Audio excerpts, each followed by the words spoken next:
What's up, everybody? Welcome back to Out of the Basement. I'm Nate, joined with Justin. What's up, guys? And today we are talking about It, Chapter 2.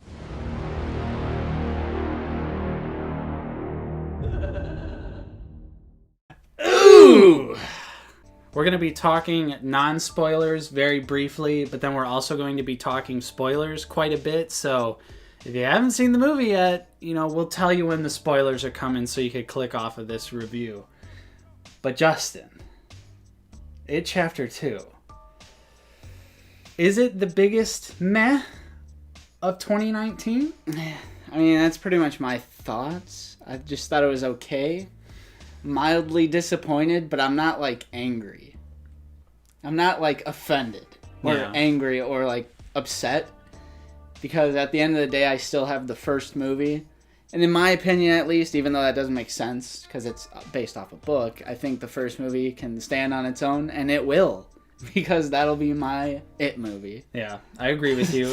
I would say I liked it less than you. And I would go so far as to say I would probably call this movie bad. But yeah, I agree. It Chapter 1 stands on its own.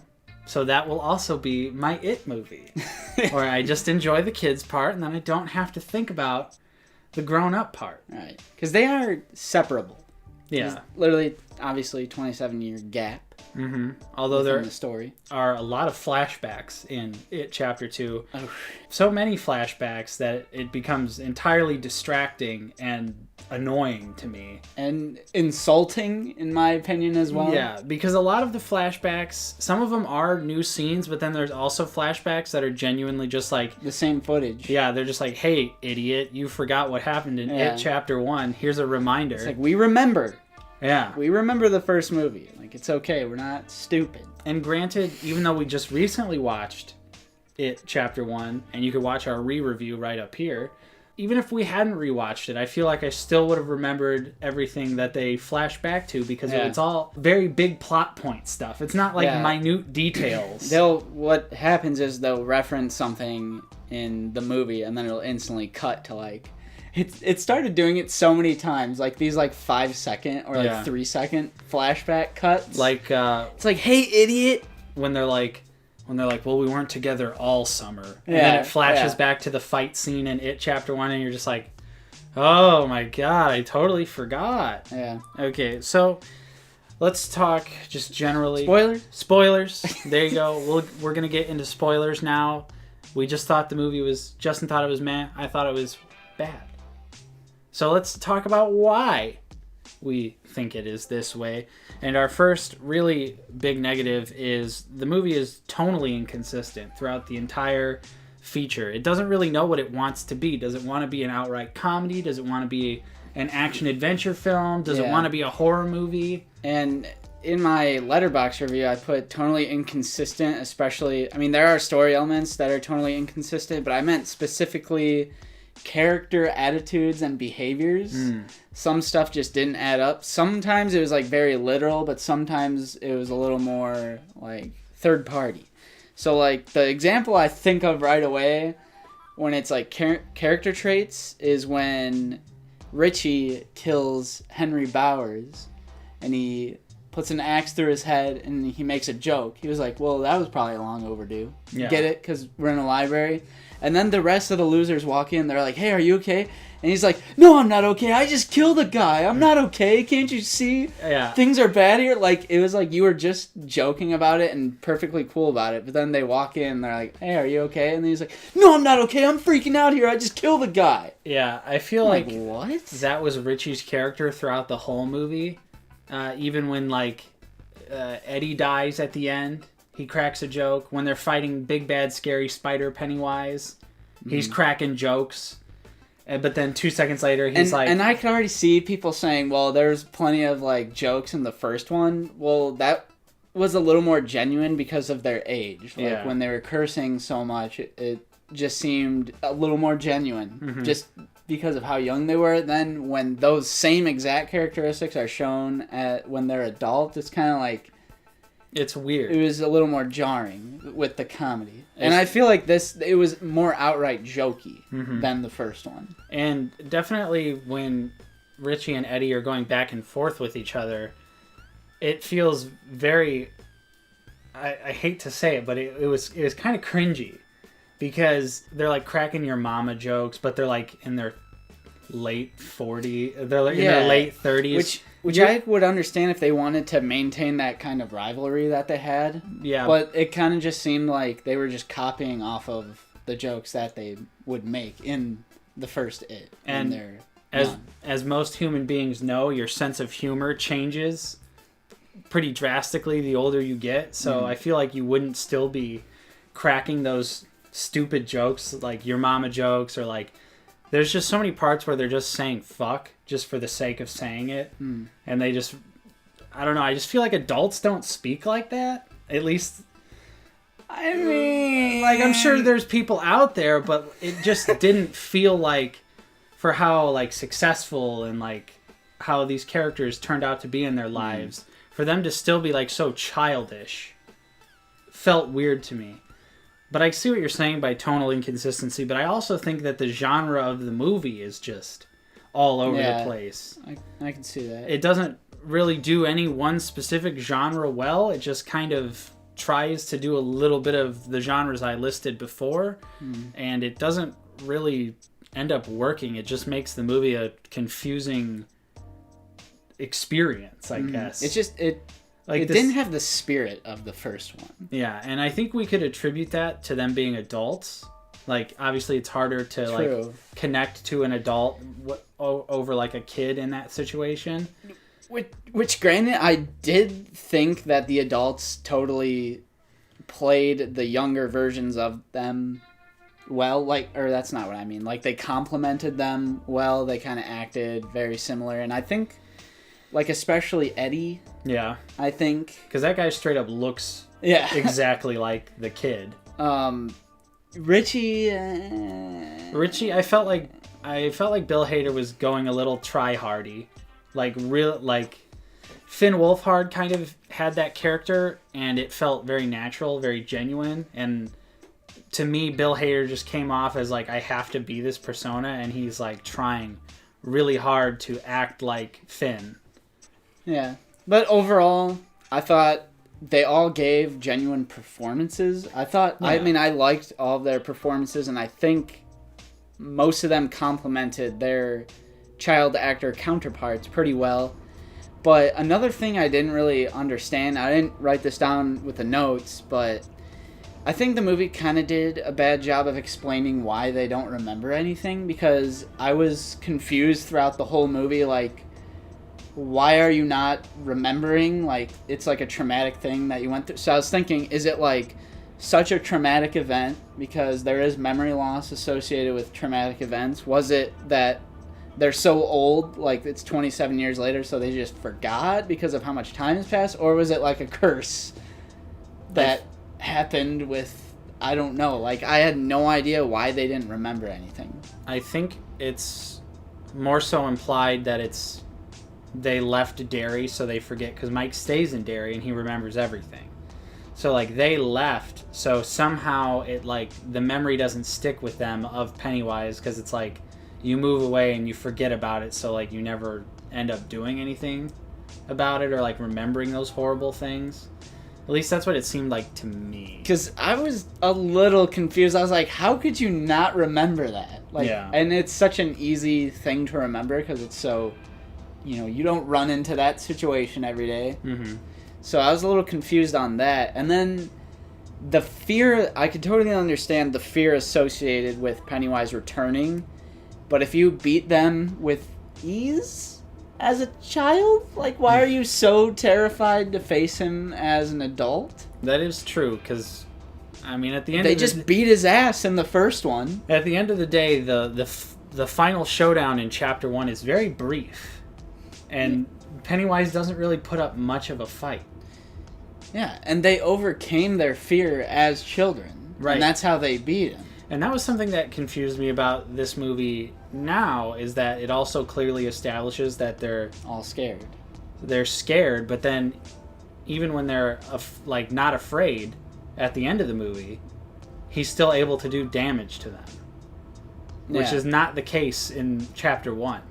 Yeah. So it's like Pennywise's powers are like So, like, this just might be a characteristic of the story. By the way, haven't read the book, but the book is not an excuse. If there's something that we dislike about the movie and it's in the book, just because it's in the book, that is not an excuse. That is true. You can look at that as if I read the book, maybe that wouldn't be a part of the book that I like. Yeah. Maybe I dislike the part of that book. It doesn't matter if it's in the book or not. And I have read about half of the book, but it just honestly didn't really grab my attention. 400 something pages into the book, I was just kind of like, like I didn't really feel the need to continue on with it. So some other stuff that is really annoying is the big plot points, specifically the Native American magic, of course.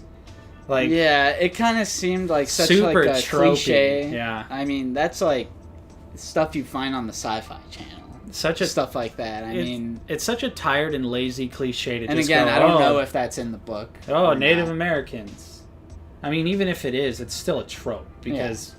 And then how many horror movies involve a Native American magic or burial ground? That was a little tiresome, but the big plot element that I had a big problem with, it really bogged down the movie because I was enjoying it up to these kind of big plot points, especially the climax. I thought it was a really weak climax. I kind of just like, I had no idea what was going on with the Native American stuff. If I'm being perfectly honest, I had no idea why they were in this cave of, because like they just end up roasting him to death. Like they just call him names and then he shrivels up into like a baby Pennywise, and they're chanting clown, clown, clown. Yeah, and it reminded me of any time people disagree with each other on Twitter and you read the replies, it's always either clown emojis or people calling the person a clown. Yeah. So the thought of like Pennywise being this celestial, like terrible being, all powerful, like the eater of worlds. Yeah. And then he just gets like made fun of to death, and they just like take his heart out and they squeeze it together. I thought it was such a weak plot element. Right. Because why did they have to go to this big cave with the deadlights and like all that if they literally could have just made fun of him? Yeah. At any point that they encounter him, they could have just been like, you're nothing but a clown. Like, I honestly, it's so like shoved in there too, because the ritual of Chud, or I'm gonna say Chud because that's how I've always said it. The ritual of Chud doesn't work. And I feel like at least that, in some regard, makes sense. Like, oh, we've got to trap him in this little artifact and he won't be able to escape. And then it doesn't work. And then Eddie's just like, oh, yeah, I choked him once and he got smaller and I was able to defeat him. And then they all go, oh, okay. How do you make someone small? Yeah, and then they just make fun of him. It's such a lame ending. It's so... Yeah. And, like... I would have liked it if they just somehow beat his ass again. Like, I would have preferred that ending to this one. The giant cosmic being brought down by insults. Okay. Like, that's it? Yeah. I don't know. Not satisfying. Not a satisfying conclusion at all. I would definitely rather take the ass whooping approach. So, that's super disappointing. The end of the movie is just... I was just like, and wrap it up. I know these two specific characters die in the book as well, Eddie and Stanley. However, in these two movies, and Stephen King probably did a better job of maybe foreshadowing or leading up to a certain character's death, but if your only source of knowledge was just these two movies, it seems like they just picked two random characters out of a hat. And they said, all right, you're going to die. Mm-hmm. Like, I don't know. It just seems kind of very, very random. Maybe more so Eddie than Stanley, because Stanley was always kind of the one that was, like, super scared. Yeah, and distant from the group. Yeah, distant from the group. At least they kind of foreshadowed that in the first one. But, like, Eddie kind of just randomly dies. Yeah. In this one. Like, they could have picked any other one and it would have had the same impact. Yeah. It was just kind of like... It was... super random. I mean, I know that's how it happens in the book, but maybe there's a little bit better of like a lead up to that. Yeah. To that death. Is it? just kind of random. Yeah, and it's just... It's the luck of the draw. Eddie. All right. You don't really feel anything when Eddie's dying either, because he's also cracking jokes. Do you really... As he's impaled. Do you really think you'd be cracking jokes while you have a giant hole through your torso, bleeding to death? Yeah, and it takes out the seriousness of the situation. Yeah, no impact at all. Of course, this movie still continues the tradition of It Chapter 1. Tons of jump scares that are not scary at all. They're completely telegraphed to you in the movie. Yeah. The sound drops out. It's super quiet. And then...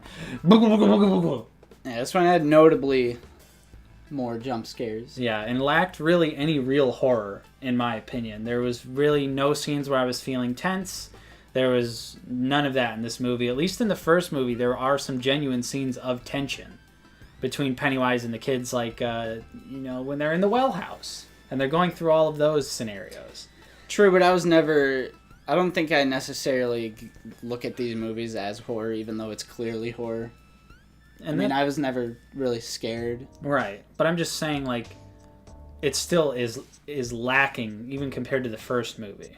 True. So let's talk about some of the CGI. Of course, this movie also continues another tradition, or what happened in It Chapter 1, too much CGI. Every single thing in this movie is CGI. Especially Pennywise. Like, why can't you just have Bill Skarsgård in the costume, in the makeup? That's the best looking Pennywise. Yeah. The sewer scene from the first one. Just the scenes that he's in that is not clearly CGI. Teeth everywhere, face. Like, I just like Bill in the regular outfit with the yellow eyes, like, making weird faces, scaring everyone. That's what I wanted. And this one, I would even say, lacks Pennywise. Yeah, I feel like if people complained about having not a lot of Pennywise Which we did. in It Chapter 1, this movie was like, okay, how about even less? Yeah. Because out of this 2-hour, 45-minute runtime, which, by the way, the movie is way too long. Way too long. But I surprisingly didn't feel it.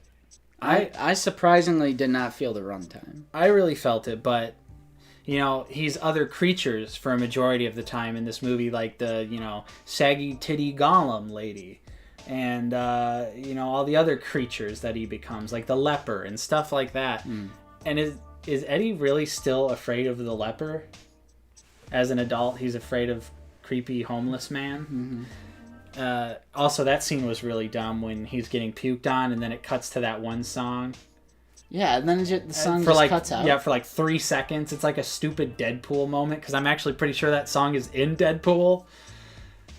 Ooh, I was just like, God, I can't do it. Random. I can't do it. Seriously, they should have just had Bill Skarsgård in the makeup. And just being scary. The CGI, which, I sort of understand why they had to do this, because the flashback scenes, like, the kids are grown up. But 2 years. Awful. They went through puberty. I think some of the scenes they had filmed during, because some of them are not CGI. Yeah, definitely. But you can and really then the fort scene, it was like all of them, but especially Ben and Richie. Ben and Richie both look like they have Snapchat filters on. Yeah. And I would even say Eddie, at least in the fort scene. I didn't really notice it on Bev or Bill. Yeah, those and Stanley. I think all of those actors must have generally stayed the same looking. I feel like those 3 had the least. But also I feel like, and I kind of confirmed it today just watching some other scenes, was that Eddie's voice is pitch shifted. Yeah. It's like higher, but it doesn't sound like Eddie in It Chapter 1. It sounds like his voice is pitch shifted to a higher like level. Yeah. And it sounds weird. It was kind of weird, honestly. Like we said, we understand why they did it, but at the same time, I honestly also wouldn't have been offended if they were just like, we didn't think that this was going to happen, so... Because there were some other scenes where it was clearly not CGI. Yeah. But maybe they were just like deleted scenes from it, or maybe they had just filmed those. Yeah. But obviously Finn Wolfhard like grew way up between It Chapter 1 and Chapter 2, and he looks the most like... He looks like an alien. Like the way his face is and everything, he looks so awkward and the CG is just really bad, and it's hard. It's super noticeable, and I was just like, oh, God.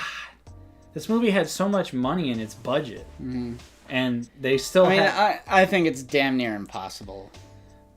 I think we're still years away from, like, being straight up, like, you can't tell a difference. I mean, but I don't care if it's Grand Moff Tarkin, if it's Leia. I think there are good examples, though, especially in the MCU, of de-aged people looking pretty good.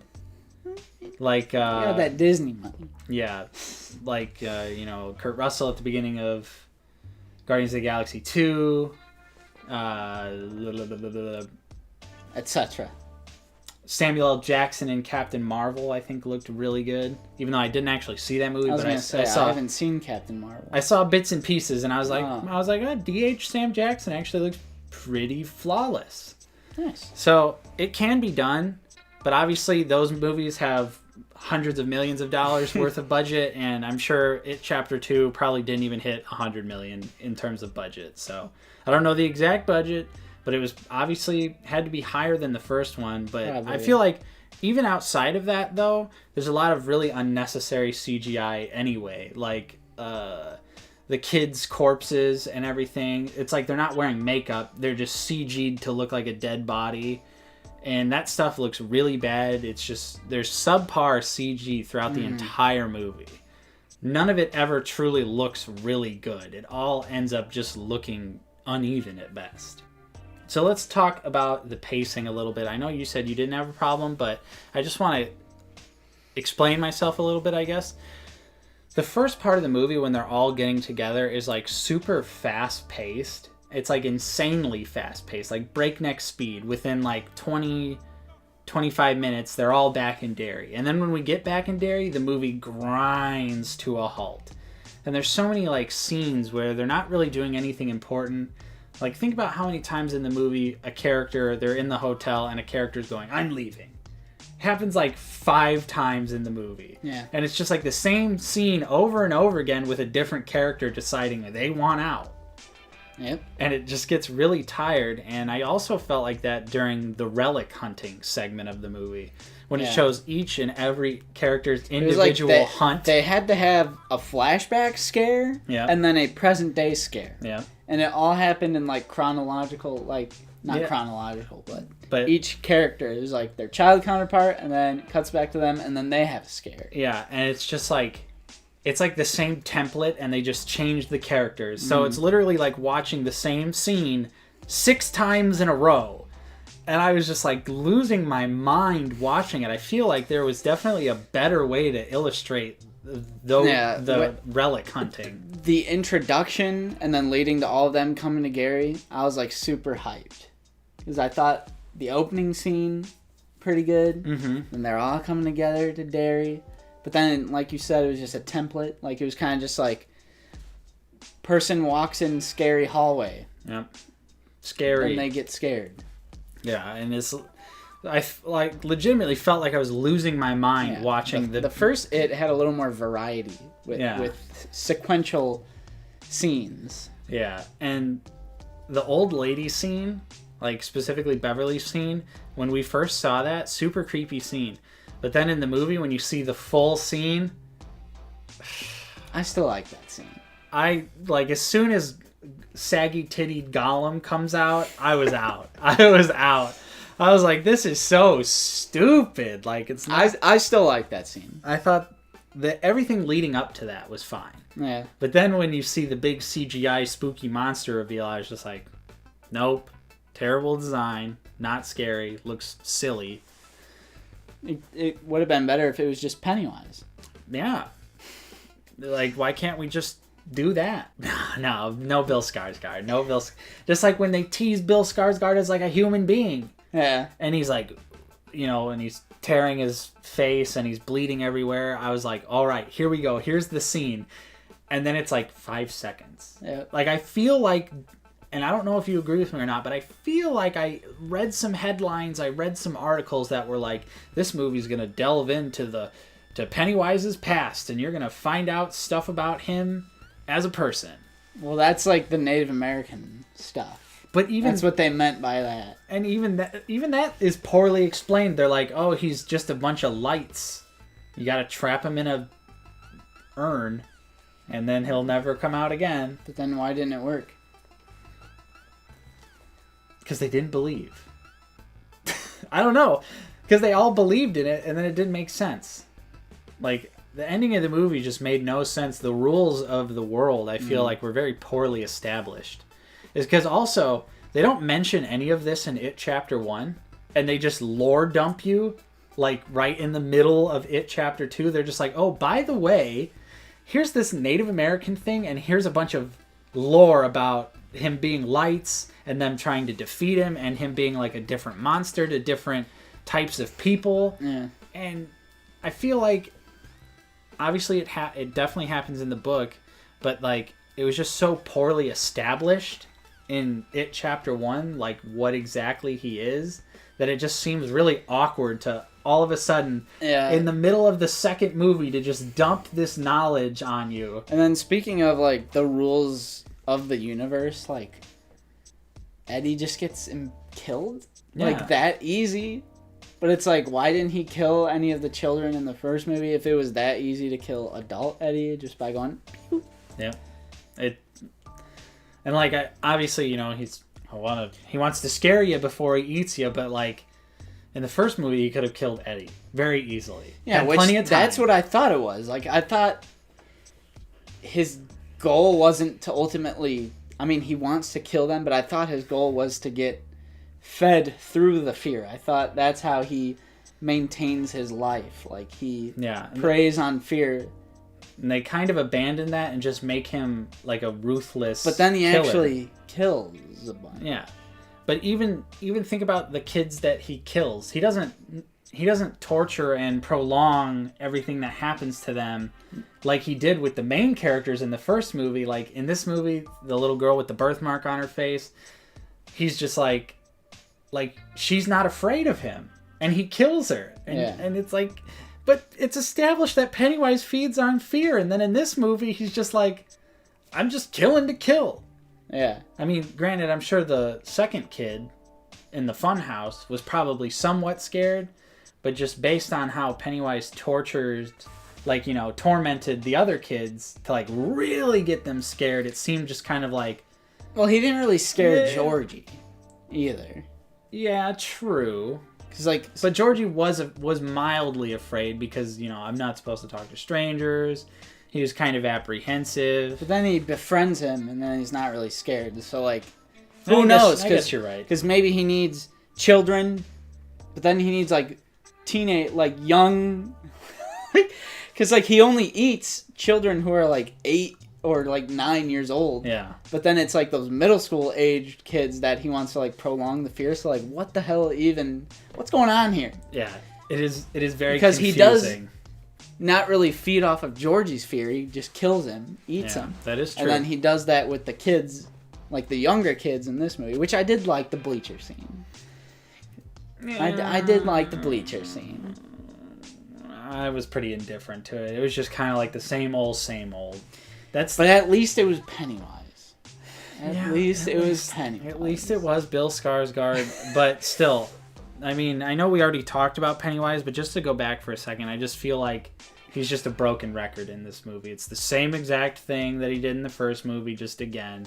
His boo, spooky, even like replicating like the doorway scene, like the scary, not very scary, very scary. Yeah, that's true. Like, he's just using the same old tricks, and that was kind of just lame. I feel like they could have thought of some cool, unique... Remember this? Yeah. I feel that this movie randomly has member berries for a movie that's 2 years old. And I feel like there's a lot to do with Pennywise. He's literally a cosmic being that can do pretty much whatever the hell he wants, but we're just going to confine him to doing the same things that he did in the first movie? I guess. Why not? So, I guess let's talk about some things we do like in the movie. There are a few things. Mm-hmm. Some good cinematography. Yeah. Of course. The first movie had good cinematography. I thought, it was pretty good cinematography, especially near the beginning. And then it kind of got less noticeable. I still think the cinematography in the first film is better. Yeah. Lots of awesome wide shots, drone shots, stuff like that. Yeah. A lot of the stuff in this movie was all very close. There was barely any like big landscape shots. Mm-hmm. So, but there was still some good cinematography. You mentioned this earlier, but the adult actors, they complement their child counterparts pretty well. Especially Eddie. Eddie's got to be my favorite in terms of complementing the character from the first one. Probably Eddie would be my favorite. But I don't know if you feel the same way, but to my surprise, I feel like James McAvoy was the least convincing of Little Bill to Big Bill. I think it's because I think it might have to do a split.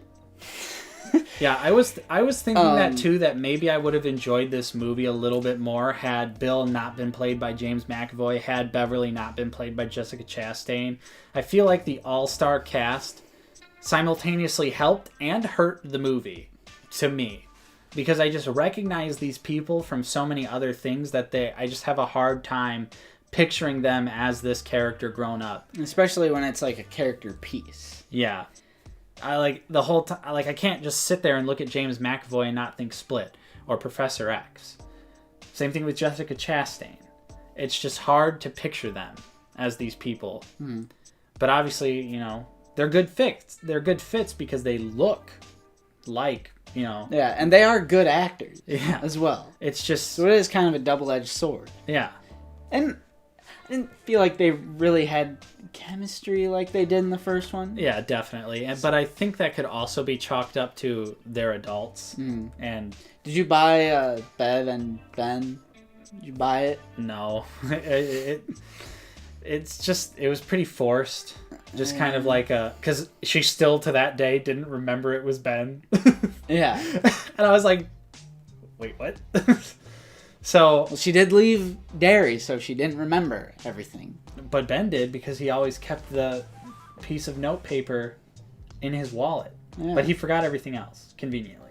When Pennywise, we talked about this throughout the movie, when Pennywise was actually in the movie, and it was Bill Skarsgård in the makeup, very little CGI, pretty good time. Yeah. But those scenes are so few and far between. I like Pennywise being Pennywise. Yeah. That's what I like, and that's what I wanted to see more. He didn't really have any memorable dialogue moments like in the first movie. Right. I just feel like it's like the trailer dialogue made it seem a lot better. Yeah. A lot of the moments in the trailer seem better, like when he's peeling his face off, or when he says, "For 27 years, I've craved you." Like, that dialogue sounded better in the trailer. Yeah. I think in the trailer it was spliced from when Pennywise says, "I've missed you," when he was on top of Paul Bunyan. Because when later in the movie, when he says, "I missed you," it's like "I missed you," like a excited, "I missed you." But in the trailer, it's like "I missed you," kind of like, and that's how he sounds when he's on Paul Bunyan with Richie. So I feel like the dialogue was a little spliced right there. But I don't know. And of course, like we mentioned, the opening scene with Adrian Mellon, pretty dope. Pretty faithful to the book as far as I remember. Dark opening. Very dark. Like, especially Stephen King, like, that's pretty good. Where for the year that he wrote the book, that like it would be such a sensitive topic of modern day. It still rings true to this day. Because I was just like, oh. Yeah. I mean, I'm all for no holds barred in movies and any art forms, but I was like, oh, okay, they're going for it. Like, not only does Adrian get beat up by a bunch of homophobes, then he's thrown over a bridge and then killed by Pennywise. Like, damn. Like, awful way to go out. But I thought it was a pretty good cold open, if you ask me. Yep, definitely really enjoyed the opening. And, of course, the fun Stephen King cameo. I was like, okay, it's a little cheap, but I'll bite. And, I mean, I didn't dislike the movie. There were good moments sprinkled in. I just can't specifically remember them. Because I think as a theatrical experience, as a follow-up to it, I enjoyed myself. However, not going to buy this one on Blu-ray. Not going to find myself revisiting this anytime soon. But I think it was an okay, like, one-time watch. And that's why our would we recommend opinions don't matter, because it's a sequel. If you're going to see it, you're going to see it. If you're not interested, you're probably not going to see it. Yeah. I mean, obviously you're going to see it if you've seen the first one and you even mildly enjoyed it. But if you were lukewarm on the first one, there's not going to be anything that's going to redeem you that in the second movie. It's just ultimately more of the same, but a lot longer. And it's more tired this time around because we've had It Chapter 1. We've been able to watch that movie several times. We're very familiar with it. And so, at least to me, watching It Chapter 2, I was very easily seeing the things like, oh, they're just doing that again. Oh, they're just doing that again. Mm-hmm. Like, not enough new stuff happens in this movie to justify a sequel. It's very repetitive. Yeah. And that basically can sum up my overall thoughts. It just, the main thing for me is that it's tonally inconsistent and it just eventually gets jarring. There's some big plot points that I just thought were flat out lame. Yeah. Even if they are from the book, it doesn't change the fact that I think it's lame. And then third, it just doesn't have the spirit. Or I said this in our re-review of it, like, I get like a sense of adventure from the first It. And I just did not get that feeling at all from this one. It just lacked the spirit. If I could sum that up into one phrase, lacked the spirit. And I was mildly disappointing, but it was fine to watch it in the theater. I enjoyed myself in the theater for a nice, probably a one-time watch, maybe once or twice. Fair enough. I don't know. Fair enough. And just to close out how I feel, like I said, I thought the movie was largely very boring, very repetitive, nothing new to add to the characters, which was extremely disappointing in my opinion. The lackluster CGI that is very prevalent throughout the entire movie was just an eyesore, especially watching the movie in nice crisp 4K. It shows up, I think, a lot worse than maybe watching it on like a lower quality, screen. But yeah, at the end of the day, I thought this movie was genuinely bad. Do I ever plan on rewatching it? No. Do I think it's the worst movie I've ever seen? Absolutely not. But for me, like you said, Justin, not going to buy this on Blu-ray. The one time was enough. I don't see myself ever revisiting this movie. There you have it. So that's our review of It Chapter 2. Let us know what you guys thought in the comments down below. Did you like the movie, or do you agree with us? You're a little bit more lukewarm / on the bad side. Let's talk Pennywise down below. Of course, if you enjoyed this review, don't forget to leave a like, subscribe if you're new, ring that bell for notifications so you know when we are uploading. We mostly talk about movies, Blu-rays, action figures, that sort of thing. So if that sounds interesting to you, smash subscribe. Also share this video with your friends, your mom, your dad, your grandma, your aunt, your uncle, your cousin, your first cousin, your nephew, your nieces. Share it around. Of course, I'm Nate. I've been joined with Justin. See you guys later. And we will see you guys next time on Out of the Basement.